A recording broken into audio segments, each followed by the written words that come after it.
ఇచ్చాడు, ఇక్కడ వీళ్ళు హడావిడి చేసి గెలిచారు. మనం చేయడం కంటే ఎదురోడు చెయ్యడు అని చెప్తే బాగుంటది.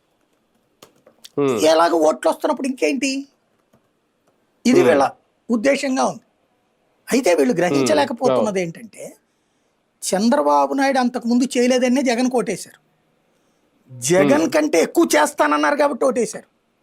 ఇప్పుడు జగన్ కంటే తక్కువ చేస్తే రేపు ఓటేస్తారా? అది గ్రహించాలి రేపు పొద్దున. రేపు వచ్చే రిజల్ట్ని బట్టి ఆ డెసిషన్ ఉంటుంది. రేపు మళ్ళీ వీళ్ళని అనుకున్నారు అనుకోండి, ఇక ఎవడు చేయడం అవన్నీ ఇట్లా చివరి 6 నెలలు అడావిడి చేస్తే చాలు. రేపు వీళ్ళని ఓడగొట్టారనుకోండి, మాట చెప్తే నిలబడాలి అన్నటువంటి సంకేతం వెళ్తుంది. కానీ ఒకటిసారి ఎన్నికలకు ముందు అధికారంలో రాకముందు పవన్ కళ్యాణ్ గారు కూడా కౌలు రైతుల కుటుంబాలను పరామర్శించారు. వాళ్ళకి ఎంత కుటుంబానికి ₹1,00,000 ఎంత ఇచ్చారు, ఇక రైతులు ఆత్మహత్యలు జరగవన్నారు. కానీ ఇప్పుడు దీని ప్రభావంతో కౌలు రైతులు కూడా చాలా మంది ఆత్మహత్యలు చేసుకుంటున్నారు. వాళ్ళ పత్రికల్లోనే వస్తున్నాయి, ఈనాడు ఆంధ్రజ్యోతి పత్రికల్లో కూడా కథనాలు వస్తున్నాయి.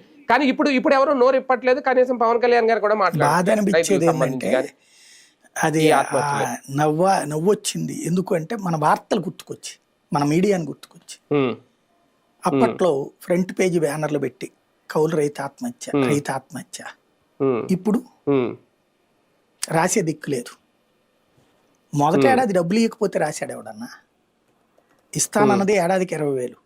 అది కూడా ఏమన్నా